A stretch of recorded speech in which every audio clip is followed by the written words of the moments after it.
DPI episode malam ini berkat kemenangan brutal, PSG nyaman di puncak klasemen UCL.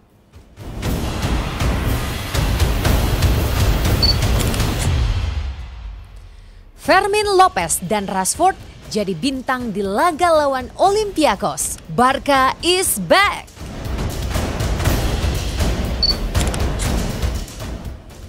Tim dari Madrid adalah lawan sparring yang gak selevel buat Arsenal. Selengkapnya hanya di DPI.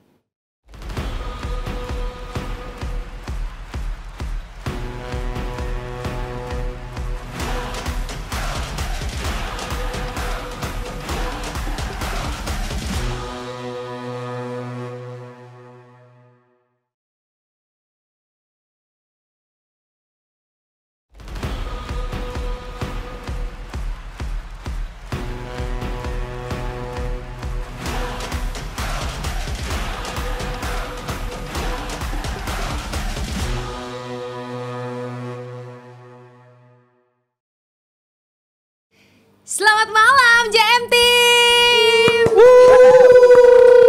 Kembali lagi di Dewan Pundit Indonesia bersama Geng Rabu. Rame bukan kaleng-kaleng.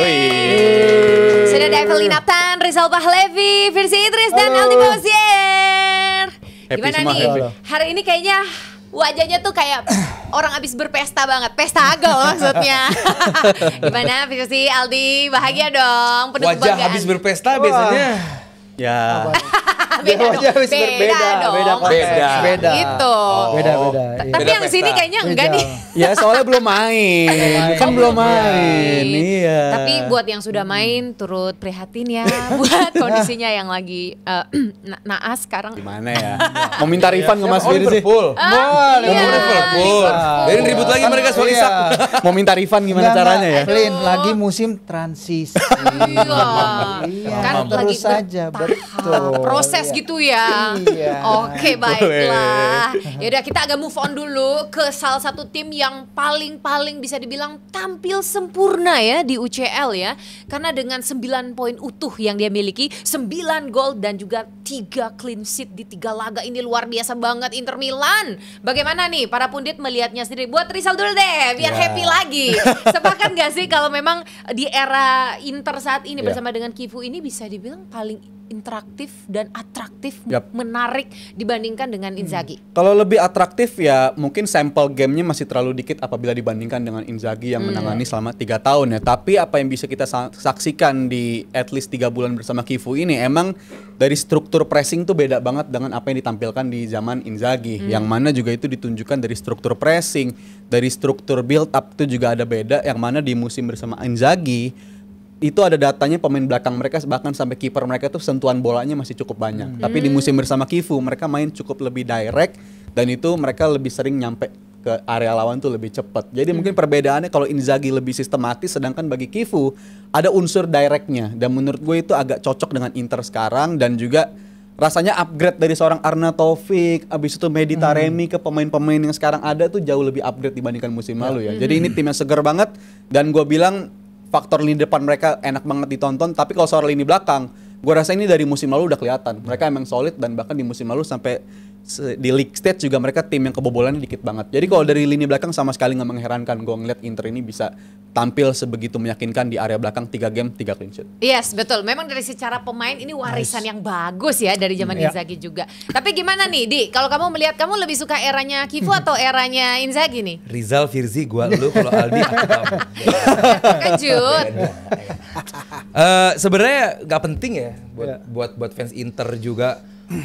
Nggak ada tuh pelatih dipertahankan gara-gara bermain lebih menyerang, lebih indah. Apalagi bagi Kifu, yang penting menang. Yang penting menang hasil. Yang penting hasil.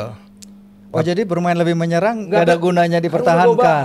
Oh iya, oke. Gue bahas itu, nggak perlu lah maksain main nyerang, kalau kalah percuma. Oke. Dan itu yang pernah ditunjukkan oleh Christian Kifu gitu.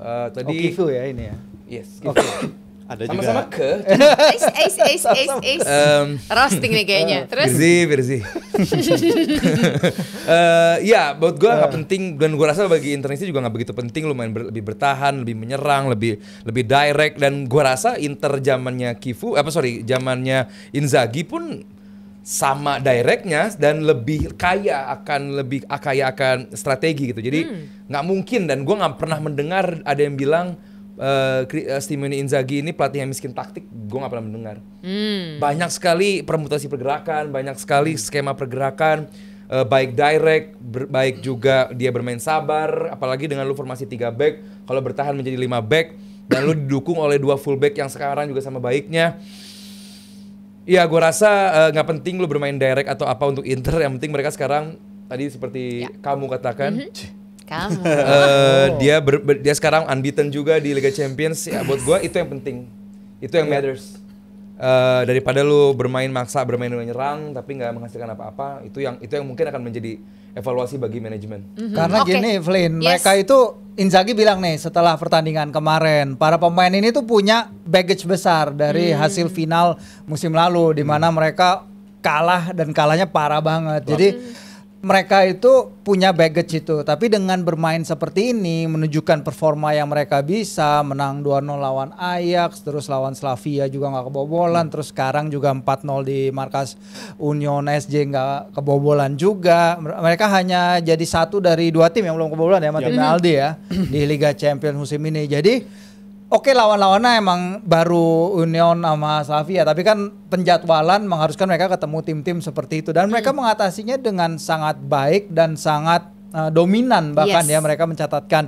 Sehingga kalau ke depannya ini ya harapannya pertama adalah menghapus rasa risih dari masa lalu itu. Pelatih sebelum dari pelatih sebelumnya dapatkan hasil dan menang. Itu bermain bagus yang kedua. Yang penting kita menang dulu, mendapatkan poin. Jadi setuju dengan yang tadi Aldi bilang gitu ya, hasil yang lebih penting daripada skema permainan. Ya, karena apa yang terjadi ke mereka di final musim lalu, bahkan ketika mereka bermain bahkan banyak yang mengatakan bahwa mereka nih kayaknya nggak layak main di final setelah mereka menderita kekalahan terbesar sepanjang sejarah final Liga Champions. Sehingga ini yang harus dihapus dari kenangan buruk kolektif mereka dan restart lagi dengan pemain-pemain muda ya, kayak Pio, kayak beberapa pemain lain. Boni. Terus juga sebenarnya kalau dibandingin sama musim lalu Inzaghi dibilang jelek banget kan enggak gitu. Dia sampai April tuh masih ada kemungkinan treble winners loh mereka di musim lalu. Sampai April semua kesempatan trofi masih bisa dia menangkan, tapi di 1 bulan terakhir itu semua kan kolaps jadinya. Di Copa akhirnya kalah dari Milan di semifinal, habis itu di Liga juga tersingkir, hilang poin gak penting di akhir-akhir, dan di final puncaknya itu puncak kegagalan banget di musim itu. Tapi kan fine margin banget gitu, dalam artian di bulan April mereka masih punya kesempatan buat jadi juara. Tapi ya itu tantangannya adalah rotasi, gimana caranya punya backup yang bagus nggak seperti di musim lalu. Dan gue rasa Inter sekarang agak ketukar sama nasibnya sama Juve ya. Nah itu dia tuh. Di 7 pekan terakhir kan abis kalah dari Juve, Inter langsung melesat tuh, raih 7 kemenangan, 5 diantaranya clean sheet. Sedangkan Juve-nya lagi tersungkur juga, lagi banyak hilang poin. Jadi nasib mereka sekarang berubah banget. Yes, kita cukupkan dulu. Kita karena akan mau membahas lagi ini mengenai Leverkusen yang ada apa sih? Kok kayaknya setelah gagal penalti dari Grimaldo ini kayak langsung hilang arah gitu loh. Ini gimana sih? Emang pertahanannya lagi jelek banget atau memang saking kerennya aja nih dari PSG segarang itu? Iya. Sama-sama tim warisan ya. Sama-sama tim warisan. Kalau Inter warisannya, warisannya Simone Inzaghi. Nah kalau Leverkusen ini kan warisannya Ten Hag. Jadi emang beda kualitasnya gitu. Dan berhadapan dengan PSG 2 kartu merah juga. Jadi ya buat gua ya Leverkusen nggak begitu ada di levelnya PSG. PSG masih adalah tim yang kalau beberapa orang ditambah juara bertahan juga bilang bahwa Arsenal adalah kandidat terkuat untuk juara musim ini, gue masih melihat PSG ada di situ gitu loh. Jadi buat gue dia masih tim yang kuat, dan ingat banyak pemain yang absen juga di laga semalam itu. Jadi buat gue Leverkusen tim yang buruk dibandingkan PSG gitu. Jadi secara permainan pun ya sejak absennya atau gagalnya penalti seorang Grimaldo. Ya kan Grimaldo udah umur berapa gitu loh, ini tim mau regenerasi apa enggak gitu. Dan ya Leverkusen ya, emang di situ levelnya, sementara PSG meskipun ditinggal beberapa pemain yang absen tapi tetap menunjukkan kualitas yang luar biasa. Tapi mereka ini sebenarnya ya kalau lihat pertandingannya 9 gol tercipta ya. Tapi kalau secara expected goal, secara angka penciptaan peluang itu sebenarnya Leverkusen gak beda jauh loh dari Paris 2,48 dan dibanding 2,81. Kemarin gue bikin reviewnya ini, gue lihat pertama kan, anjir seru juga nih, ada penalti, ada kartu merah, terus disusul kartu merah lagi. Tapi ternyata salah satu faktor yang menentukan si kiper ya, Mark Flecken ini menggantikan Hradecki itu rada jauh. Kalau kita lihat beberapa tembakannya, gue lupa golnya siapa itu. Pokoknya ada yang nembak ke tengah sebenarnya yang seharusnya bisa dia save. Cuman bola mantul masuk dan nggak bisa diselamatkan. Sehingga pemain yang jadi sorotan juga di laga ini yang akhirnya dia comeback, the Ballon d'Or winner ya, si Ousmane Dembele, dia balik 3 menit setelah dia balik langsung mencetak gol berkat dapat umpan yang bagus juga dari Bradley Barcola, lagi-lagi seorang pemain pengganti. Jadi di laga ini PSG nunjukin apa yang mereka punya musim lalu, strength in depth, terutama strength in depth di lini menyerang ya, karena kalau kita lihat Lee Kang-in juga masuk, ya Barcola tadi kita mention juga menggantikan Kvaratskhelia dan lain-lain. Cuman Leverkusen ya bermain di depan fansnya sendiri ya pasti akan kecewa lah, karena sebelum ini Kasper Hjulmand juga belum pernah kalah kan ya. Jal dari 7 pertandingan sebelum ini ya, sejak menggantikan Erik ten Hag. Jadi ini adalah ketika dia harus kalah dengan sejelek ini. Robert Andrich menurut saya yang mengecewakan, pemain senior. Pemain senior dia lompat naif banget pakai sikut. Ya kalau Ilya Zabarny kita bisa debate lah karena sih gitu. Itu iya tapi dia baru main di level ini gitu, Zabarny. Kalau Andre kan udah lama di level itu dan kalau di lini belakang PSG ada keraguan di bawah Lucas Chevalier, itu juga menurut gua emang suatu yang harus dipelajari sama mereka, karena Chevalier itu nggak sejago si Gigi Donnarumma dan kelihatannya dia bisa jadi the next big thing di goalkeeper, tapi sejauh ini penampilannya meragukan. Mungkin karena itu Zabarny dia ragu-ragu dalam bertahan karena kipernya juga nggak memberikan dia kayak rasa aman seperti ketika Gigi Donnarumma bermain. Belum nyaman kali ya, belum nyaman dengan backline seperti itu, apalagi orang baru di belakang. Kayak game lawan Spurs kan sebenarnya itu gol yang bisa dihindari banget ketika di Super Cup waktu itu. Dan gue lihat PSG secara identitas masih sama banget seperti musim lalu. Dalam artian dia bisa nyakitin lo lewat siapapun, lewat situasi manapun dia bisa nyakitin lo gitu. Dan golnya Nuno Mendes pun juga itu udah berkali-kali dia tunjukin dari musim lalu dia bisa ada di situasi itu. Dan gak cuma Nuno Mendes doang, Hakimi pun juga bisa ngelakuin hal serupa. Jadi ini emang tim yang bisa nyakitin lo. Bahkan rata-rata usianya di pertandingan semalam muda banget ya, rata-rata 23 tahun. Termuda PSG sepanjang sejarah. Dan mereka tetap bisa nawarin sesuatu kayak begitu. Menurut gue ini tim masih kandidat, tapi menurut gue masalah yang akan dihadapi musim ini adalah yang kemarin-kemarin kita lihat. Dembele mulai cedera, abis itu Kvaratskhelia bisa cedera juga, abis itu lini tengah juga cedera. Karena faktor mereka di musim lalu treble winners, abis itu masuk di final CWC, itu menurut gue game yang mereka mainkan terlalu banyak. Capek banget ya? Capek banget, mereka praktis gak punya libur nih, praktis sejauh ini. Jadi menurut gue tantangan terbesar mereka adalah gimana caranya ngejaga para pemain ini tetap fit. Karena tanda-tanda cederanya itu udah mulai banyak di musim ini. Itu mengkhawatirkan. Terlepas dari memang badai cedera atau tidaknya, tadi seperti yang tadi Rizal bilang juga ya, bahwa ini permainan kolektifnya bagus sekali. Seolah-olah Luis Enrique ini pengen bilang bahwa ya untuk menang, untuk jadi bagus nggak harus butuh pemain bintang. Oh nggak juga. Nggak gila kali kalau PSG nggak ada bintangnya. Dari belakang aja kita lihat itu bintang semua. Hakimi Mendes masa nggak bintang ya kan, di tengah juga Ruiz. Cuman karena Vitinya depan Dembele, PSG mereka definisikan bintang mereka kayak zaman dulu Mbappe, Neymar, Messi. Jadi begitu mereka drop ke kategori ini, mereka bilang ya ini bukan bintang, mereka udah stop kan yang bling-bling era itu. Itu mega bintang. Iya makanya karena kalau PSG sebelumnya sekarang masih bintang. Ya, jadi tadi melepas Donnarumma juga kan? Iya maksudnya kalau kan emang harus cabut juga dia kan, nggak bisa bertahanin juga. Cuman kalau ada istilah narasi bahwa PSG menang tanpa bintang ya gue sangat nggak setuju. Mereka bikin bintang banget tim dulu. Mereka ngebikin bintang kalau gue bilang. Mereka ngebikin bintang karena ya kita tahu dari akademi siapa aja. Kalau dari akademi mungkin bisa dihitung lah. Tapi kan pemain beli tetap. Ya contoh pemain yang dibeli, Vitinya emang levelnya di mana sih dia sebelum di PSG ini? Wolverhampton dia. Sempat main di Wolverhampton dan Wolverhampton yang tersungkur juga di papan bawah kan. Jadi menurut gue pemain-pemain yang mereka bikin di musim di mana sebelum Liverpool?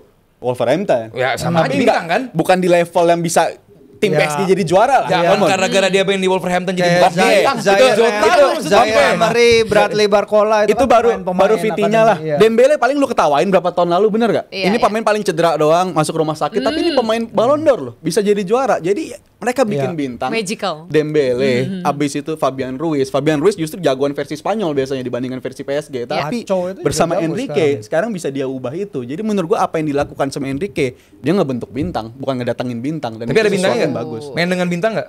Main dengan bintang. Ya berkat dipoles nama dia jadi bintang. Ya udah itu. Tadinya bukan bintang. Itu arahnya. Tadi bukan bintang. Yang gua katakan tadi dia bilang Evelyn bilang kan dia seolah-olah nggak butuh bintang. Ya tapi emang ada banyak bintangnya dong, bertabur bintang. Yang tadinya Butlers job semua ini semua. Marquinhos. Dia nggak butuh bintang, tapi dia bisa membuat bintang. Jadi gitu kali ya. Kecuali emang timnya mediocre. Iya. Baru kita setuju. Oke. Ini kan bukan tim mediocre dong. Gajinya mungkin ya kan juara yang besar juga mungkin. Struktur gaji gede banget. Nah, itu dia. Makanya gede banget. Tapi tetap struktur mereka kan juga itu dibentuk berdasarkan kalau Barcelona juga. Dengan materi pemain seperti ini, dia nggak butuh bintang, dia buat bintang dengan Fermin Lopez, dengan Ndro Fernandes, dengan yang lain-lain muda-muda itu. Dia ngomong bahwa dia nggak butuh bintang, gue setuju. Kalau PSG, tapi kan kalau kita nggak usah naif lah, ini tim lihat gila, latar tim belakangnya kan besar. tadinya ini bukan PSG banget beli pemain begini.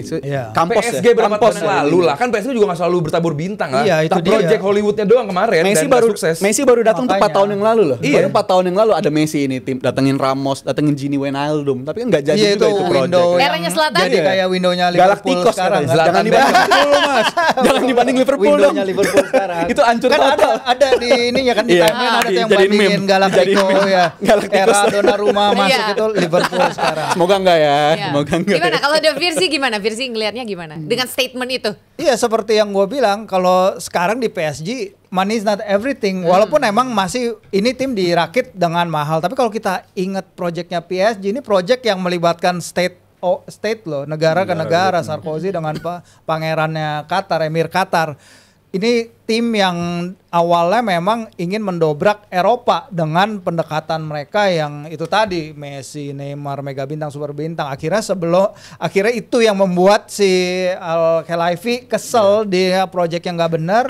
Akhirnya dia nunjuk pelatih Enrique yang tadi Rizal bilang dia mengubah mentalitas, dia mengubah pemain biasa jadi bintang, dia mengubah pemain penyakitan yang pernah gue sebut, Ousmane Dembele. Dia bangun, dia itu latihan di Barcelona aja, dia perlu ditelepon sama Samuel Umtiti kok untuk bangun. Lu udah bangun belum? Dicek. Lu latihan. Sekarang bisa dibuat jadi Ballon d'Or winner. Wow. Jadi memang ini sukses. tim dengan pemain-pemain muda yang kebetulan areanya Paris itu ya, Ile-de-France itu banyak banget ngelahirin pemain-pemain jago. Itu dari mungkin siapa ya, Pogba dari sana, Mbappe dari sana, sekarang ada Warren Zaïre-Emery dan lain-lain lah. Ini membuktikan bahwa emang lo harus ngeluarin duit ya di era sekarang pastilah duit bermain, nggak mungkin nggak naif. Tapi kan lo nggak bisa sekedar beli pemain tunjuk nih lo jadi bintang main shoot. Nggak bisa. Betul, gitu. karena ada juga yang udah ngambur-ngamburin uang ujung-ujungnya ada nggak bisa juga Liverpool kan. maksudnya. Pakai alasan transisi lagi. Aduh malu sih gua. Siapa ya? Tutup dulu. Tutup telinga. Oke, kita mau bergulir ke salah satu tim yang menjadi lawan dari Barcelona di game week pertama. Siapakah dia? Asik bergulir. Langsung ke Virsi, gimana? Ceritakan dong kebahagiaannya buat performa dari Newcastle nih, gimana? 3-0 Benfica itu kemenangan yang sangat keren ya kalau gue bilang, karena bagaimana Benfica bermain sebenarnya. Benfica bermain pada babak pertama tuh pressing banget. Mereka nyampe ngerepotin si Nick Pope berapa kali lah. Tapi Newcastle bisa keluar dari pressing dan akhirnya bisa menemukan kekuatan dalam transisi, terutama kekuatan dari bench ya. Itu 75 menit emang susah pertandingan, tapi begitu pemain-pemain kayak Harvey Barnes, lain-lain, Joelinton turun dari bench, akhirnya bisa ketemu breakthrough. Dan sayangnya memang Jose Mourinho setiap kali dia kembali ke St. James's Park, karena dia kan guru spiritual lah ya, ayahnya dalam sepak bola adalah Sir Bobby Robson ya. Dia punya keikatan sangat dekat, tapi St. James's Park menjadi stadion yang dimana dia punya rekor kemenangan paling buruk sepanjang karir kepelatihannya. Sekarang masalahnya adalah bagaimana bisa bermain seperti ini konsisten aja, karena bermain dengan midweek weekend ditambah dengan kalau liga berhenti jeda internasional. Pemain-pemain Newcastle, Bruno jadi andalannya Brazil, si Tonali jadi andalan Itali. Jadi mereka main 90 menit sehingga nggak bisa konsisten mempertahankan permainan at least. Tapi kemarin ada Luis Miley 19 tahun, harapannya adalah Newcastle nggak perlu ngelepas dia kayak ngelepas Elliot Anderson kemarin. sekarang masalahnya bagaimana mencetak gol seperti ini di Premier League, karena dari 3 pertandingan di Liga Champions Newcastle mencetak lebih banyak gol ketimbang 8 pertandingan di Premier League. Tinggal bagaimana ininya aja sih, kontinuitas antara weekend dan midweek rhythm itu. Dibuat konsisten lagi aja gitu ya. Oke, sekarang kita akan membahas Barcelona yang walaupun kena badai cedera, kayaknya ini juga bukan masalah gitu loh. Walaupun tidak turun dengan tim utama, tetapi Hansi Flick tetap bisa gaskan dan bikin menyala banget ya. Nah, sebut saja satu nama nih yang sudah jelas-jelas nih kita akan hargai banget, Fermin yang hat-trick. Ini bisa dibilang adalah pemain Spanyol pertama setelah 2016 pastinya, setelah Lucas Perez ya bersama dengan Arsenal. Akhirnya bisa mencetak nih ya rekor hat-trick pemain Spanyol loh di UCL. Bagaimana nih? Coba dari yang sana dulu deh, Aldi. Iya, kalau Lucas Perez adalah striker, nah ini bukan striker gitu. Jadi membuat ini rekor yang makin ciamik juga bagi Fermin. Dan dia juga masih muda juga, berapa? 21 22 umurnya. Dan dia gua rasa sekarang menjadi pemain untuk posisi nomor 10 yang terbaik di Barcelona. Yes. Dan gue nggak kaget kalaupun nanti El Clasico dia yang dimainkan. Lagi. Iya, dia yang akan dimainkan karena memang benar-benar di usia semuda itu dia tahu kapan harus delay, dia tahu kapan harus meledak, eksplosif, dan dia benar-benar mampu membaca permainan dengan sangat-sangat baik di umur dia seperti itu. Jadi buat gue sulit kita mengignore hat-trick dari seorang Fermin Lopez. Jadi ya wajar kalau kita akan membicarakan Fermin Lopez berkali-kali karena memang ini pemain yang kualitasnya bagus sekali dan benar-benar in line dengan apa yang dipengenin sama seorang Hansi Flick, pemain yang lari, pemain yang nge-press, dan pemain yang tahu kapan harus nge-shoot, kapan harus passing. Ini luar biasa gitu. Dan seperti yang hari Senin gue bilang kemarin juga, gue sedikit melihat adanya declining performance dari Lamine Yamal. Gue melihat bahwa kalau Lamine Yamal nggak segera Lamine Yamal tuh sama yang lain ya. Sibuk di luar ada urusan. Kecewa gue. Cuman gue melihat ini pemain yang kalau Lamine Yamal tidak segera kembali ke sepak bola, gue nggak kaget kalau Fermin akan salah satu menjadi pemain terpenting bagi Barcelona musim ini. Jadi posisi Lamine Yamal juga agak-agak nggak terancam di kanan luar emang punya Lamine. Cuman keterlibatan involvement itu buat gue akan jatuhnya kepada Ferran Torres di striker dan juga nomor 10 di belakangnya ada si Fermin Lopez. Oke. 9 pertandingan, 9 gol, luar biasa Fermin. Gimana Firzi melihatnya? Iya, yang mengejutkan adalah dia pemain Barcelona pertama yang asal Spanyol ya yang mencetak hat-trick di Liga Champions. Kalau kita ingat sejarah panjangnya Barcelona dan ini adalah pemain pertama yang mencetak hat-trick, orang Spanyol pertama bagi Barcelona yang mencetak hat-trick di Liga Champions, ada rekor yang luar biasa ya. Dan after the match dia emang bilang kemarin posisi saya paling enaken mainnya itu di gelandang serang. Iya, betul. Kelihatan. Jadi ini sekarang mulai muncul biasa kan mereka media Katalan kan udah mulai ngomongin El Clasico. Iya dong. Nah, jadi iya apakah dia akan jadi starter apa enggak itu udah mulai dipertanyakan. Seperti biasa jawabannya dari Flick juga masih ngambang-ngambang, tapi kayaknya sih diplomatis dong. Diplomatis, tapi kalau melihat performance dicek dari apa yang dia tunjukkan kemarin itu bisa jadi, dan dia merasa paling nyaman bermain di sektor di belakang penyerang itu, dan ini adalah pemain yang ya Barcelona true and true, pemain yang true and true. Yes. Nah, kalau dari ngebikin bintang lo ya Fermin Lopez. Fermin Lopez. Itu cara Barcelona banget lah ya. Tapi kalau emang Fermin Lopez ini gue lihat dari awal dia promosi dia emang punya sesuatu, aspek terkuat dia itu timing masuk kotak penalti gitu. Untuk seorang pemain gelandang ini valuable banget. Timing masuk kotak penalti dan punya insting buat golin juga itu sesuatu yang penting, apalagi di kondisi Barcelona sekarang. Tadi Evelyn udah sempat singgung soal cedera ya, apalagi kan untuk distribusi sumber gol sekarang kan agak terbatas Barcelona. Dalam artian Lewandowski nggak di level itu lagi menurut gue di musim ini. Rashford ya mungkin bagusnya di Champions doang, bukan di liganya gitu. Dan kalau lu bisa punya dari second line pemain sesubur Fermin, itu bisa menurut gue memudahkan peran Hansi Flick untuk bisa sumber gol gitu, nggak cuma dibebankan ke pemain depan doang. Karena musim lalu mereka kan sangat kalau urusan golin tuh Rafinha, Lewandowski sama Yamal, 3 pemain itu. Tapi kalau di musim ini bisa muncul pemain macam Fermin yang bisa menghadirkan gol dari sisi second line, itu menurut gue bakal lebih bagus lagi. Tinggal menunggu kapan Lamine Yamal balik ke performanya. Karena gue yakin itu masih posisinya dia, dan dia juga terganggu banget sama cederanya Rafinha, sama cederanya Lewandowski. Pemain yang biasa tektokannya sama dia di musim lalu udah pakem banget. Jadi menurut gue musim ini Yamal sangat terdampak dengan cedera, dan menurut gue Fermin Lopez bisa menjadi harapan sumber gol dari second line-nya. Fermin Lopez yang sudah bikin gol untuk Barcelona. Nah, ada juga Dro Fernandes yang tadi sudah Aldi sempat singgung juga. Ini memberikan assist pertama untuk Barcelona. Ya, bukan kontribusi yang luar biasa kayak gimana sih, tapi ini langkah awal yang positif lah. Gimana kalian melihat potensi si pemain muda satu ini? Kalau namanya pemain 17 tahun bermain di Liga Champions, itu pasti akan demam panggung dulu. Itu yang pasti. Tapi ini tim under Hansi Flick mampu memberikan safe zone bagi pemain muda gitu. Contoh di pekan lalu juga Barcelona memainkan Fernandes juga gitu sebagai striker, tapi bukan bukan si Pedro, bukan Indro namanya. Gila Dro. Takutnya namanya Dro, orang taunya, "Weh, Dro." Bukan, ini Pedro. Sama-sama Pedro, sama-sama Fernandes, cuma waktu lawan Girona Fernandes yang lain. Nah, hari ini ada Fernandes juga bikin assist di game yang buat gua hasil kartu merah itu benar-benar berdampak kepada jalannya laga. Menit 57 ya? Iya, waktu Olympiakos bikin gol ke-21 itu mereka hampir nyerang banget dan lebih kelihatan bakal kedua samanya dibandingkan ketiga satunya. Itu dari yang gue lihat. Tapi begitu kartu merah semuanya berubah dan Barcelona punya momentum dan ya ini pemain kalau balik lagi ke Fernandes tadi, ini pemain yang tambal sulam. Dicoba pemain muda untuk mengisi plot yang tadi Rizal jelaskan. Banyak sekali posisi yang kosong, khususnya di posisi nomor 9. Dicoba Fernandes ini, dicoba Fernandes itu. Dan ya so far Barcelona berhasil gitu. Either emang bukan lawannya, kemarin Girona dasar klasmen, kali ini juga Olympiakos ya jelek juga mainnya gitu. Cuman buat gua Hansi Flick dengan timnya yang muda ini so far so good. Dan gue tetap melihat Barcelona sebagai tim yang kuat musim ini. Iya. Dan emang keadaan kan kadang mengharuskan mereka untuk mempromosikan pemain-pemain muda kayak begini ya. Dan menurut gue itu salah satu yang sangat seger gitu ngeliat Barcelona belakangan tuh selalu munculin pemain-pemain muda. Dan itu menunjukkan produk La Masia itu emang masih bagus-bagus gitu. Dan terbukti beberapa kali itu bisa nambel posisi-posisi penting di atas lapangan gitu. Kayak contoh mereka butuh pemain di area belakang, muncul Pau Kubarsi. Ini tiba-tiba muncul dan kualitas passing dia menurut gue paling Barca banget tuh. Dibandingkan dengan pemain-pemain yang lain.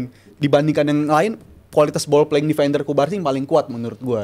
Digeser ke tengah juga ada main macam Casado muncul juga. Ini pemain yang sangat nyaman di tengah. Breaker bisa menangin bola. Jadi ini Barcelona benar-benar terselamatkan banget sih ya dengan segala macam masalah yang mereka hadapi dengan urusan non sepak bola. Tapi mereka bisa mempromosikan pemain muda tuh benar-benar menyelamatkan mereka banget. Jadi alhasil rasa pemain barunya tuh terasa tanpa beli pemain, tapi terasa pemain barunya tuh berkat pemain akademi mereka. Jadi kesegarannya terasa gitu ya. Sangat terasa. Dan bukan cuma media darling aja yang buat kepentingan media, tapi ternyata memang kualitas ada juga kualitas di sana. Dan budaya mereka. Oke, mau bertanya nih untuk langsung Virzi nih. Rashford gimana Rashford nih? Kayaknya makin nyaman aja. Ini emang Rashford lagi peak form banget atau memang karakternya cocok sama permainan di Barcelona? Hansi Flick punya 10 gol involvement ya dalam 12 pertandingan terakhir.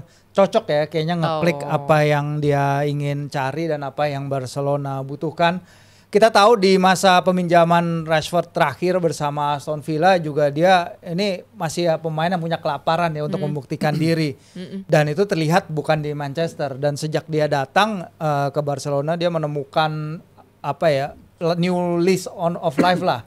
Bagaimana dia bisa bangkit lagi dan lingkungannya juga mendukung, dan kebetulan tadi dia datang bersamaan dengan cederanya beberapa pemain kunci tadi, Rafinha dan Lamin, mungkin nggak setiap kali fit, Lewandowski juga, sehingga dia bisa menemukan ketajamannya lagi gitu. Dan ini emang pemain yang seharusnya emang udah keluar dari Man United dari kapan tahun, cuman kan beban dia kan di beban gaji ya. Man United ngasih dia beban gaji habis kayaknya setelah Piala Dunia Qatar ya, itu kan nyampe 350 ribu lebih gitu, sehingga membuat tim-tim yang mau dia tuh cuma bisa minjam ya. Mahalan ya. Kalau dia kayak gini ya tentu dia bisa kembali menemukan form yang membuat dia begitu jago, kayak misalnya di tahun 17-18 atau misalnya sebelum paruh pertama musim sebelum Piala Dunia Qatar itu, yang dimana dia jago banget. Iya, jago. Dan tiap dia golin gue makin deg-degan gitu. Karena gue ada challenge sama Mas Aryo.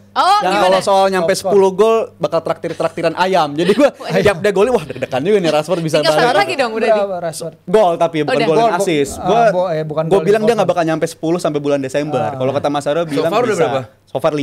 Ya Masih bisa 5. dong, Jal. Kalau gue sih bilang masih siap. Bulan makanya deg-degan. Oktober. Tapi menurut gue masih belum bisa sih. Karena kalau kita bilang 5 gol itu kan lahirnya bukan yang tiap game dia 1 gol, 1 gol, 1 gol. 5 gol itu lahirnya dalam rentetan 3 bulan terakhir gitu. Oh, 2 gol. gitu. Kalau dalam 2 satu gol game lawan hat-trick aja Newcastle. bisa dia. Itu ngerinya begitu Tapi sih. dia tuh Juga. dia tuh strict loh. Tapi dia di Liga Champions dia 2 gol brace lagi tuh. Rashford hat-trick. Ah, itu ngeri. Nah. Deg-degan loh. Rashford bahkan potensinya lawannya Trent lagi kan ini Iya, bener. makanan empuk biasanya nih. Tapi gue bilang kenapa argumen gue waktu itu sama Mas Hero dia nggak nyampe 10 karena ini sesuatu yang udah berapa kali kita lihat gitu. Dia dengan environment baru, dengan lingkungan baru itu emang biasanya performanya meningkat dulu. Oh, Contoh di awal. bersama Ten Hag tadi Mas Firjo dan nyinggung dia dapat reward kenaikan gaji yang luar biasa. Itu karena baru di musim itu gol dan assist dia itu paling tinggi dibandingkan karir-karir sebelumnya. Bahkan nyentuh 25 plus gol lah. Iya, gol tapi dan assist. konsistensi berikutnya itu yang harus. Abis itu nggak bisa dipertahankan. Bisa, Di Aston ya. Villa juga bisa segar banget di awal, tapi abis itu nggak bisa. That's why gue masih belum yakin Rashford Desember bisa nyentuh 10 gol. Asik, Di akhir asik, musim sih oke. mungkin bisa, tapi kalau sampai Desember di paruh musim, gue masih Nggak nggak bisa. yakin. Oke, dikit. let's say di Desember deh. Jadinya traktiran apa? Ayam, Traktiran bucket ayam, terus, Oke. bucket ayam Aku mau gitu. tanya nih, makanan favorit kalian apa? Coba satu-satu. Gue ayam kebetulan. Oh, ayam juga. Baik. Kalau Firzi? Pasta-pastaan. Oke. Kalau Aldi? Oh, ya udah tahu. Makannya pasta Sama juga ya. Kebab. Kalau makanan kebab. Iya. Oh, biar Boleh. Arab-Arabian ya. Iya. Kebab dari Arab. Tapi enak. Kebab bukan dari Arab, Turki. Turki. Turki ya, benar. mirip. Tapi mau diklaim mirip Jerman. lah, deket-deket Mau diklaim lah. Jerman. Iya, gara-gara benar. Ayam Nah, pasta. soal itu sih. Kita podcast makanan ya. Kalau makanan favoritnya Arsenal apa? Madrid. Gila, makin kesini Ternyata nyarinya itu. nakal ya. Kamu makin nakal. Dua raksasa Madrid nih. Ya musim lalu udah juga kalah sama Arsenal. Iya. Musim ini Atletico juga tumbang dari Arsenal. Ini memang keren banget ya. Mungkin Aldi bisa jelasin kalau gimana nih gol pertama dan juga gol-gol hebat yang dilakukan oleh Arsenal. Silakan langsung Aldi menjelaskan.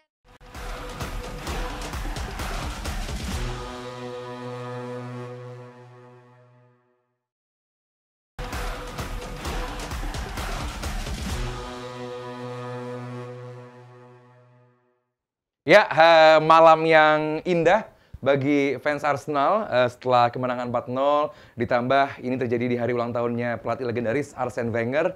Jadi ya menyenangkan ya jadi fans Arsenal sekarang ya. Banyak ketawanya dibandingkan dengan kesalnya. Oke, kita sekarang ke golnya dulu. Gol pertama dari Gabriel Magalhaes. Ini sebenarnya di laga ini pinternya Mikel Arteta. Kenapa gue bilang, bek kanan mereka, Llorente, itu kan udah 30 tahun umurnya, lambat juga. Diplotlah Martinelli dan juga MLS di sisi kiri penyerangan dari Arsenal. Kelihatan sekali, throughout the game, ini Llorente kelabakan ngadepin kecepatan dari MLS dan juga Martinelli. Buat yang nonton pasti tahu betapa kerepotannya si Llorente ini. Nah, sekarang kita ke gol pertama, set piece. Biasa lah ya, assist tentu dari pemain yang kalau nggak bikin gol ya assist gitu ke tim-tim Madrid. Namanya Declan Rice. Dan yang hebat lagi di sini adalah gimana, ini sebenarnya kalau kita mundur sedikit dari skema ini Gabriel tuh sebenarnya nggak di sini. Gabriel tuh ada mundur ke belakang di sini nih. Nah, jadi bukan pemain yang paling depan gitu. Dia sedikit di luar dan saat passing ke sini, dia running behind. Dia lari cepet banget. Melewati Jimenez, melewati Nico, dan juga melewati striker mereka, Sorloth. Dan nggak ada yang nge-cover. Hanko terlalu fokus megang Gyökeres. Lenormand, ini juga full center back juga. Terlalu fokus sama Saliba. Itulah kenapa Saliba sedikit keluar. Karena untuk men-track atau memancing Lenormand, ini keluar dari area perang. Nah ini nih, area perangnya kan di sini nih. Nanti juga di gol kedua, Saliba melakukan hal yang hampir sama juga, membawa atau mengusir Lenormand keluar untuk menciptakan peluang atau space yang besar bagi Gabriel. Lihat Gabriel ada di mana? Mana nih ya? Set, kita hapus dulu. Nah, hop. Gabriel ada di antara Sorloth dan juga Jimenez. Nico, ya nggak begitu kita hitung lah ya. Tapi dia benar-benar piawai, lari segini kenceng di antara space yang begitu besar. Nah, kalau soal bola, kita udah berkali-kali melihat bahwa aliran bola dari Declan Rice ini emang sangat bagus dan diselesaikan dengan sangat ciamik juga oleh Gabriel. Artinya memang ini set piece, yes, lu mau bilang set piece FC juga boleh, tapi nggak dipelajari dengan baik oleh Atletico. Tim yang kita ingat adalah tim yang sangat baik dalam bertahan, tim yang nggak malu untuk disebut tim yang sangat bertahan. Tapi di game kali ini kita bikin atau Arsenal membuat Atletico ini bingung. Dia nyerang enggak, bertahan juga enggak. 1 gol dari Gabriel Magalhaes yang luar biasa. Sekarang kita akan ke gol kedua atau gol keempat. Atau gol kedua dari seorang Gyökeres. Sebentar, kita pindah dulu. Nah, ini dia. Ini kita hapus dulu. Iya. Ini juga jatuhnya set piece. Betul, set piece FC strikes again. Corner. Ini dari, ya, you know who, Declan Rice. Lihat, Gabriel. Ini pemain paling berbahaya dari Arsenal urusan set piece. Dia lagi yang nyundul. Tapi, dari sekian banyak pemain Atletico, gak ada yang megang Gabriel. Lenormand fokus kepada Saliba. Ya kan? Dan benar-benar Saliba menjadi orang yang difokuskan untuk mendistract seorang Lenormand.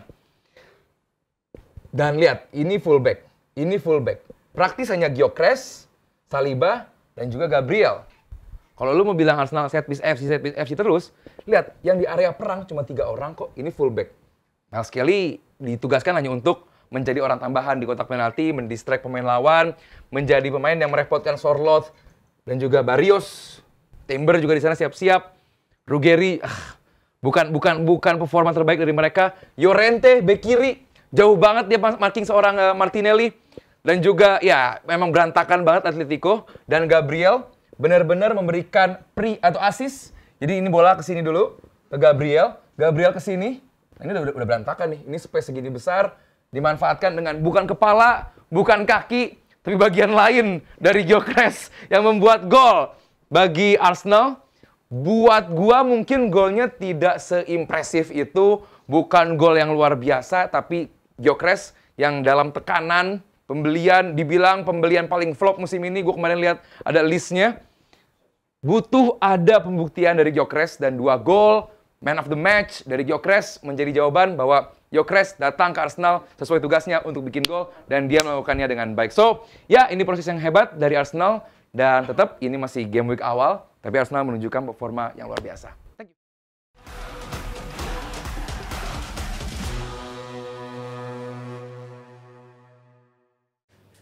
Betul ya, katanya Aldi tadi, memang The Gunners nih kayaknya lagi senyum aja mulu ya. Karena memang di musim ini Arsenal banyak sekali kasih banyak hal yang baik dan juga bukti nyata ya. Terutama juga Gyökeres tadi yang sudah menorehkan 2 gol, man of the match juga. Nah tapi secara keseluruhan nih kalau kita melihat penjelasan Aldi tadi, Rice dan juga Gabriel ini bisa dibilang 2 nama yang kombinasi mematikan. Iya enggak nih? Coba Rizal dan Firzi. Rizal dulu. Sangat. Bahkan bisa dibilang ibarat cheat code ya. Arsenal kayak nge-cheat tiap dapat set piece karena punya dia. Kalau set piece corner yang di area situ yang ngambil Rice, kalau corner yang di area sana adalah Saka. Dan itu sesuatu yang bener-bener nggak bisa dihentiin sama tim manapun kalau gue bilang. Karena cara mereka nganterin kemenangan di musim ini, tim yang kena set piece mereka itu tim-tim yang emang terkenal jago set piece biasanya.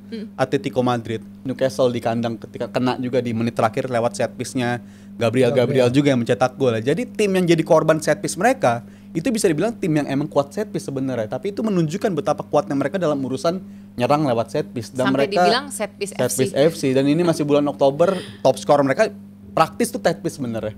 Karena udah double digit ya, 10 gol mereka cetak tuh dari skema bola mati. Jadi ini tim yang menurut gue nggak ada obatnya dari segi set piece dan itu sah-sah aja. Dan ini menurut gue ngeri banget sampai gue ngeliat jadwal Arsenal sebulan ke depan, gue nggak ngeliat ada tim yang bisa ngentiin mereka gitu. Yang paling ngeri lagi adalah ini semua udah terprediksi dari berbulan-bulan lalu, karena gue bilang ini tim sebenarnya kuat banget dan itu terbukti tadi malam kedalaman mereka ngebuktiin dan balance di tengah tuh mengerikan ya. Zubi, Rice dan depannya adalah si Eze. Itu menurut gue squad yang sangat balance dan gue ngerasa Arsenal bahkan hanya akan lebih baik aja dibandingkan yang kemarin-kemarin. Jadi tim dengan bursa transfer terbaik kalau katanya Rizal. Sangat baik. Cuma rekornya clean sheet mereka ya, selain mereka bisa mencetak gol set piece, tapi kalau lu main di 9 laga fase Liga Champions League terus lu nyetak 26 gol dan kebobolan 0, itu sih formnya bagus banget.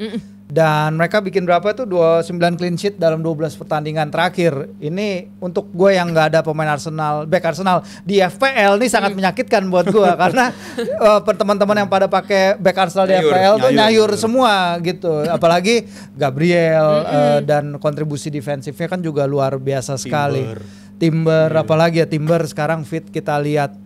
Kalau yang tetap sih, tapi kalau buat gue lini tengahnya mereka ya dengan Zubimendi kemarin main seperti apa yang dia tunjukkan, kelas yang dia tunjukkan tuh beda ya, beda dengan apa yang Partey tuh punya, apa yang Jorginho punya gitu.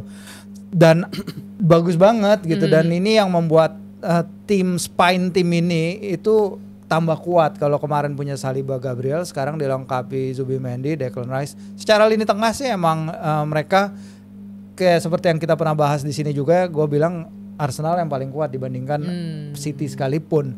Cuman tinggal depan aja. Gyökeres kan ini dia sebelum ini 9 pertandingan ya nggak nyetak gol. Ada drought bagi Swedia dan juga bagi Arsenal. Tapi kalau sekarang dia menemukan ketajamannya, seharusnya nih klisenya kan open the floodgates gitu kan, harusnya buka keran gol. Nah kita akan lihat apakah gimmick-gimmick gol kayak gini lagi bakal ada terus ke depannya. Tapi dia tanggung jawab beban sih karena nggak ada kan Havertz cedera juga kan, jadi dia nggak ada, Jesus juga cedera dia pun kalau Jesus main dia bukan number 9 seperti Gyökeres. Ya ini kedepannya kita lihat sejauh mana mereka Arsenal bisa juga maju. nggak over rely sama Gyökeres. Ada Merino juga bisa dimainkan di situ sebagai orang yang bisa menjadi tambahan tenaga di kotak penalti. Dan tadi setuju gue sama Firzi yang mungkin orang belum banyak bicara adalah soal Zubimendi sih. Karena lu butuh generational talent untuk ada di samping Declan Rice gitu. Either lu akan nampak nggak sekelas sama Declan Rice, ketinggalan jauh, dan lu nampak nggak bisa ngimbangin. Tapi Zubimendi memberikan ruang gerak bagi Declan Rice untuk makin bagus, tanpa Declan Rice pun mengecilkan peran dari Zubimendi gitu. Jadi emang ini dinamo duo dari Arsenal ini yang benar-benar menjadi ancaman buat lawan-lawan musim ini. Musim ini Arsenal paling kuat. Paling kuat kalau di Premier League ya, gue nggak bahas Liga Champion karena Liga Champion gue belum bisa membaca. Maksudnya paling kuat dari tim Arsenal beberapa tahun terakhir juga, atau maksudnya calon juara Premier League atau dari calon juara Premier League. Maunya kayak gimana? Maunya gimana? Gue ikut. Mau menghadapi di compare dengan Arsenal sebelumnya karena sekarang makin tajam, makin gemuk gitu ya. Dihadapi dengan lawan-lawannya juga, even dengan Liverpool, gue bilang masih lebih kuat Arsenal sekarang. Terutama lini tengah sih. Liverpool lini tengahnya bolong gitu kan kemarin dilingkerin tuh. Enggak ada orang. Ya, jadi buat gua hanya Arsenal sendiri yang bisa menggagalkan Arsenal untuk sukses. Wow, itu statementnya kuat banget ya. Itu good statement. Gitu, itu good statement, dan gua ngeliat di game-game musim ini tuh ada contoh game yang sebenarnya kalau kita bandingkan dengan musim lalu, itu Arsenal menurut gua bakal hilang poin. Jadi levelnya udah berbeda banget. Udah beda banget. Mereka udah contoh, Fulham kemarin. Abis itu game yang mereka ada lagi kayak contoh lawan MU di laga pembuka, itu sebenarnya tipe-tipe game yang di musim lalu MU Arsenal tapi tuh kita nggak bisa bilang di Anfield, gengs. Set piece, itu pun karena set piece. MU bisa. Jangan MU is comeback ini. Aduh. Masih jauh lah. 6 poin doang jauh. Sama Arsenal, sama Liverpool beda berapa poin? Bakal lebih kaget lagi kalau mereka tuh soalnya nggak kaget menang dari Liverpool karena expect-nya nanti di akhir pekan susah lagi tuh MU. MU kan gitu biasanya. Brighton kandang. Iya, akumulasi poin mereka lawan Big Six tuh lebih gede emang. Dari MU belum kelas dia. Jadi balik ke Arsenal lagi, ini tim memang musim ini udah beda banget. Biasanya di Craven Cottage mereka juga hilang poin. Game lawan West Ham juga biasanya mereka di kandang hilang poin, tapi di musim ini udah kebuka gitu kerannya. Jadi di musim ini gue ngeliat sulit untuk bisa nemu kelemahan dari Arsenal karena mereka bisa nemuin kedalaman squad yang dalam banget. Ini mereka bisa menang pakai cara apapun, dan menurut gue ini udah musim terlengkapnya bagi Arsenal, dan pressure ada di mereka. Oke, tapi jujur-jujuran sebenarnya di babak 1 Atletico ini kan bermain juga cukup merepotkan Arsenal ya. Tapi kenapa sih setelah gol pertama dari Arsenal kayak tiba-tiba hilang fokus, hilang konsentrasi? 13 menit Arsenal. Hancur habis itu. 13 menit Arsenal bikin 4 gol. Benar-benar ini soal momentum. Dan ini emang tim Liga Champion yang biasa menjadi juara. Itu kayak begini, nggak selama 90 menit bermain bagus. Mereka butuh momentum dan mereka benar-benar menghukum lawan. Ya. Babak pertama XG nggak ada yang sampai 1 loh, baik Atletico dan juga si Arsenal. Tapi Atletico emang kalau away mereka musim ini emang jelek banget emang Atletico.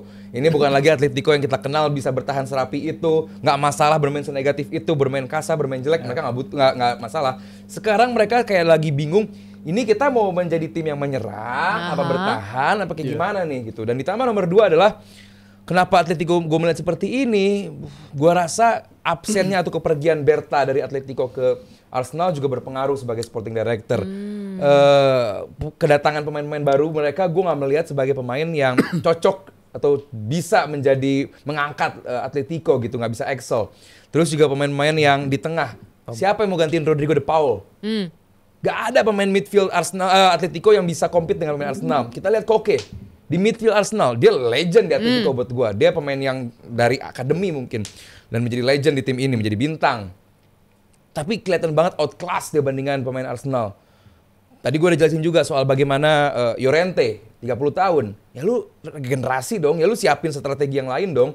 Ini bukan lagi Llorente yang bikin gol di Anfield. Ini berbeda gitu dan ini Golin menjadi iya, kena lagi. Kena terus nih pokoknya Rizal. Jadi buat gua Arsenal benar-benar efektif.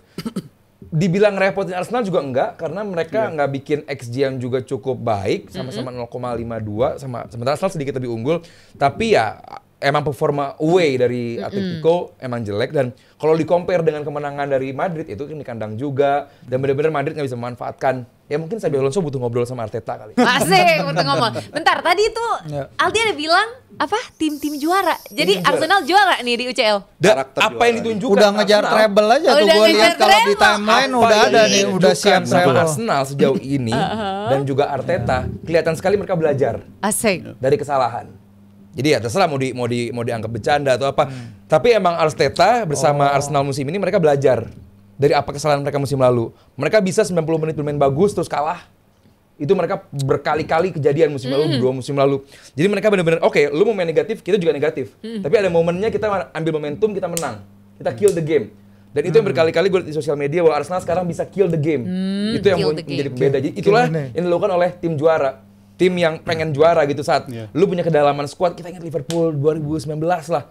Tim intinya bagus. Tapi begitu masuk ke cadangan, gak kalah bagus. Itulah kenapa tim intinya jarang cedera, karena benar-benar dipirit.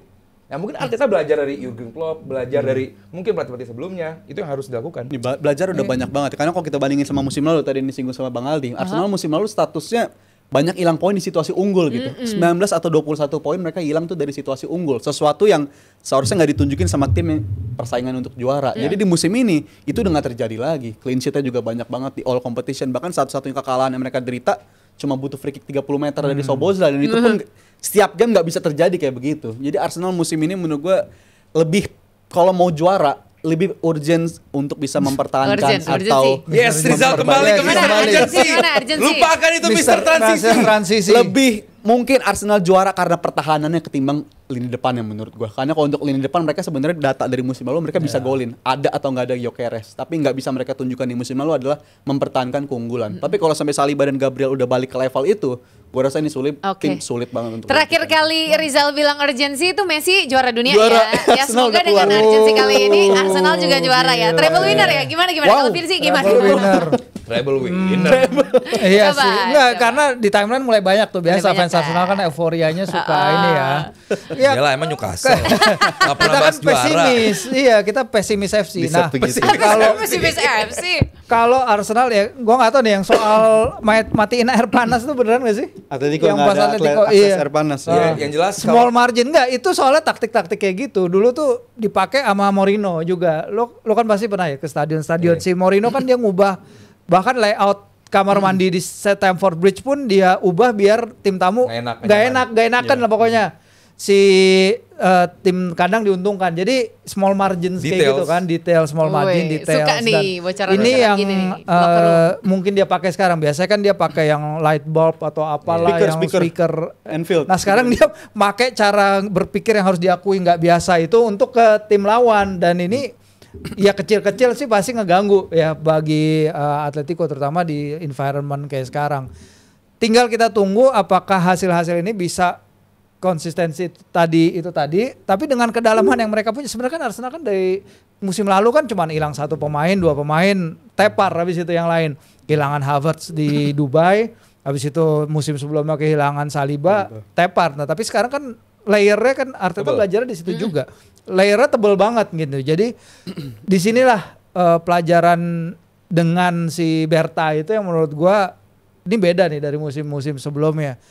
mereka nggak perlu sebenarnya kan. Mereka nggak perlu sebenarnya beli Eze atau Madueke karena udah ada Nwaneri.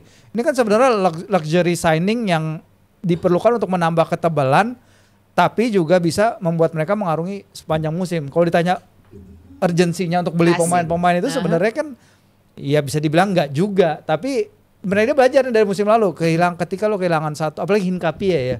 Begitu Piero Hinkapie datang, ini nunjukin wah ini this is serious, ini 8 beda nih. Iya 8 back ya. Jadi ketebelan ini yang membuat Arsenal seharusnya beda sekarang. Kiper kedua siapa? Arrizabalaga. Iya itu lagi kiper yang musim lalu starter bagi Bournemouth kan. Ini dia kalau kiper terbaik juga. Dulu enggak, tahun lalu juga. Tahun lalu kiper terbaik dia. Ini bagus. Bobolan aja dia buat gua. Nah, ini dia makanya pressure-nya sekarang di Arteta untuk deliver. Oke, berarti ini memang betul-betul tadi kalau Aldi bilang mengenai Arsenal sudah belajar dari musim lalu. Terus tadi dari Rizal juga bilang bahwa ini ada urgensi yang dipikirkan gitu, memanfaatkan momentum yang ada. Dan dari Virji juga tadi dibilang bahwa ini ketebalan pemain ini juga sesuatu loh. Artinya cadangan-cadangan mereka juga nggak kalah bagus. Ini juga yang menjadi pertanyaan Evelyn. Coba ke Virji dulu deh. Boleh nggak? Bisa dibilang boleh terus, boleh. Apa juga? Mau nanya apa juga boleh. Boleh. Maksudnya ini apa sih yang dilakukan sama seorang Mikel Arteta sampai akhirnya bisa seperti ini? Mikel Arteta bisa dibilang selain teknis sepak bola sebenarnya manajemennya juga bagus ya. Sehingga di situ ada Martinelli, ada Skelly yang sewaktu-waktu mereka dipercaya mereka selalu mampu membuat sebuah perubahan yang signifikan gitu.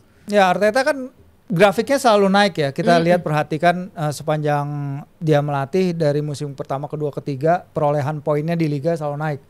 Emang dia makanya dia selalu bilang kan kalau diakumulasi selama 3 musim terakhir poin kita paling banyak sehingga kita yang layak juara seharusnya. Kan kadang dia muncul dengan komentar-komentar lucu kayak gitu kan. Yang harus dia kurangin sih sebenarnya excuses saja kayak bola berpengaruh di Carabao, bolanya beda dan lain-lain. Peringkat FIFA. Oh iya peringkat FIFA, ya kayak kenal tuh. Alasan siapa tuh? Yang bikin dia emang out of the box kan sebenarnya set piece ya. Kita tahu set piece pernah jadi kekuatan banyak tim. Mungkin sebelum ini yang pakai set piece sebanyak ini adalah Stoke City. Tapi Stoke City dia sangat monoton mungkin ya dengan lemparan-lemparan ke dalamnya. Kita nggak pernah lihat tim elit pakai throw in atau set piece corner seperti Arsenal bersama Jover. Jadi disinilah dia nunjukin kelasnya ya, sesuatu yang mungkin belum bisa diikutin tim-tim lain. Sekarang tim-tim lain juga mulai pada manfaatin set piece. Kayaknya kalau kita lihat secara total gol di Premier League, gol dari throw in jauh itu meningkat signifikan ya dibandingkan musim-musim sebelumnya. Sehingga disinilah kita lihat Arsenal udah head start dalam ini sehingga yang lain akan jadi pengikut. Tapi ya kalau kita ngomongin Arsenal selalu orang akan bilang gajah di atas pohon. Nah sekarang kita lihat bagaimana tinggal nunggu jatuh. Iya tinggal nunggu jatuh. Nah sekarang kita lihat apakah kali ini gajahnya bisa bertahan di atas pohon, karena semua yang dia butuhkan, semua yang Arteta perlukan dan butuhkan disediakan oleh Berta, disediakan oleh manajemen. Ini seorang pelatih yang kehilangan ally terkuatnya ya di top manajemen sebelumnya dengan Edu pergi. Tapi dengan Berta upgrade dia dari Edu ke Berta. Oh iya kalau lihat dari pembeliannya yang cocok dengan tim ya. Jadi kalau Liverpool lagi kita ngomongin ya. Kalau Liverpool kita lihat kayak pembeliannya tuh dibeli dan tim nyari cara untuk nyocokin mereka ke dalam tim. Tapi kalau Arteta dia punya tim, pembeliannya tuh bisa langsung masuk dan langsung gak perlu pakai jangan disamain sama Liverpool lah. Gak perlu dibilang transfernya. Pembelian bagus tuh. Portemade Newcastle tuh bagus. Langsung nyetel kan. Bagus itu. Gak ada transisi.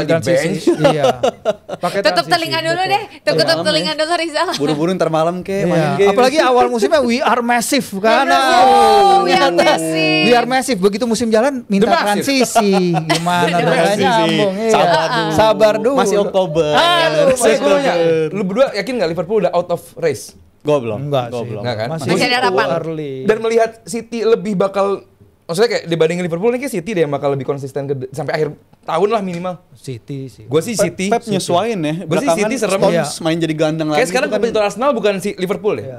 Tuh gimana Sal? City bakal masih ada di sana. Tapi kan City-nya Pep itu juaranya, teknik dia jadi juara itu biasanya bisa 10 game beruntun menang, 15 game beruntun menang. Tapi di musim ini gue rasa bukan tim yang bisa ngelakuin itu lagi. Jelas mereka akan ada di title race, tapi kalau untuk win streak, gue bilang Pep udah bukan ngelakuin itu lagi dengan kondisi timnya sekarang. Rizal jangan bilang beruntun, Bisa Zal. lah. Lagi sensitif, Zal. Oh iya. Kalah beruntun. Oh iya. Kalah beruntun, Kebawa Zal. terus nih. Iya, Zal. Tapi kalau Liverpool ya ini tim yang belum klik. Emang jelas banget beberapa pemain itu belum langsung nyetel. Beda Nggak banget sama klik, Zal. keadaannya. Nggak klik. Nggak klik sampai Iya. at least sampai sejauh Sampai ini. sejauh ini. Si Slot butuh lebih ruthless lagi lah untuk bisa nunjukin kebijakannya. Tapi kalau untuk Ya, setuju, Arteta Bang. dia udah punya segalanya di musim ini Iya dan itu dia udah punya udah excuse, punya kan? segalanya. Nggak juara pecat dong. No excuse buat si Arteta. Iya. Jadi di musim ini dia udah pakai kuat statement aja banget. tuh, konver. Sorry. Iya. Tapi Arteta menjawab wawancara dari jurnalis bagus ya jawabnya ya. Sekarang udah Walaupun bagus. agak nyeleneh biasanya ya. bagus. Tapi kalau tadi highlight Martinelli, gue Iya. ngeliat ada kesamaan Dan dia Skelly. tuh sama Luis Diaz gitu. Si Martinelli dengan Luis Kerja Diaz. kerasnya. Emang Serius lu? dari segi Wah, goal sebuah threats kehormatan. itu Sebuah bisa aja kehormatan. dia end produknya nggak berbahaya itu. Oke. Tapi dari segi work rate, ini pemain yang terasa banget kalau nggak ada gitu. Kayak contoh di Liverpool nggak ada Luis Diaz, itu justru bukan gol yang kita rindukan, tapi kemampuan dia untuk track back, Off the kemampuan ball. untuk off the ball, serajin dia untuk ngejar atau ngeganggu pertahanan lawan itu yang dibutuhin dan itu yang bisa Enggak, ditawarkan kok sama males Oke. ya? Martinelli. Coba Aldi Gakpo kayaknya nggak agak-agak. setuju nih disamain dengan Luis Diaz, kenapa nih? Oh, Coba. bukan setuju. Malah seneng dia. Kehormatan. Oh, kehormatan. Iya, iya. Dari Dari segi segi- dia lebih all rounder, Bos. Oke. Ya, Jadi ya. striker Ya. tengah juga bisa, midfield Nah, juga bisa. itu yang ditunjukkan Martinelli di musim ini. Oke. Karena gol dia gol darurat yang datang di game lawan PSV, gol darurat yang datang 1 poin ketika lawan City di kandang, itu datang ketika dia dimainin sebagai central striker. Ini sesuatu yang menurut gue berkembang banget dari permainan dia juga. Jadi Improvement sebagai ya, Jal. improvement banget. Iya. Pemain sebagai pemain pengganti dia oke, tapi sebagai pemain starter sekarang dia udah bisa perform Backupnya juga. Gakpo siapa sih, Zal? Gakpo sekarang Backupnya? Back sayap kosong kiri. sebenarnya. Chiesa tuh Ekitike bisa belakangan. ditaruh kiri. Chiesa tapi musim ini selalu main di tengah. Chiesa. Nanti malam Liverpool harus Nah. mainin Chiesa. Kalau masih Ini nggak dia, main kepleset juga. nggak? Masih nggak Malam ini mainin kepleset Liverpool, nggak nih, nggak coba? main Chiesa juga. Gila. Takut loh, Rizal jawabnya takut nih, coba. Kalah 5 game beruntun Lawan menurut siapa gue sih? nggak terbayang. Frankfurt. Ya. Mantan Jadi, timnya Ekitike. malam Oh, ini Bang berapa Simon persen lagi di sana, kemenangan iya, nih? iya. 100. 100, Zal. Bisa musim 100, Zal. malam ini Liverpool harusnya bisa balik 100. 100 dong. 100% ya. Iya dong. Menang. Gila. Karakter. Harus nunjukin Oke, karakter. kasih tepuk Yang tangan megang dulu saja dong. cuma Adiani doang. Justru kalau dia yang megang gue takut biasanya. Iya, dia pasti benar ya. Adiani ngeri. Wah, nggak kerasa ya, kita udah seseruan banget hari ini. Kita membahas mulai dari tadi Barcelona kita bahas sampai kita ke Liverpool yang nanti kita Malam akan ya, lihat ya. Apakah bisa benar-benar 100% seperti keyakinan kita Harus saat dong. ini atau Sampai enggak? nggak bisa kita hajar Jumat. Rizal pressure. Jumat. Gimana kalau buat JM Team semuanya gimana? Coba kalian kasih komen-komen juga ya. Dan pastinya terima kasih banyak juga Evelyn pingin sampaikan untuk para pundit kita hari ini. Thank you Seru Evelyn sekali juga. Evelyn luar obrolan. biasa. Thank you. Thank you. Dan buat JM Team dan tentunya buat Roro Jongrang Indonesia buat LED-nya. Thank you so much. Dan jangan lupa juga saksikan klip DPI tentunya di channel YouTube Dewan Pundit Indonesia. See you again. Bye.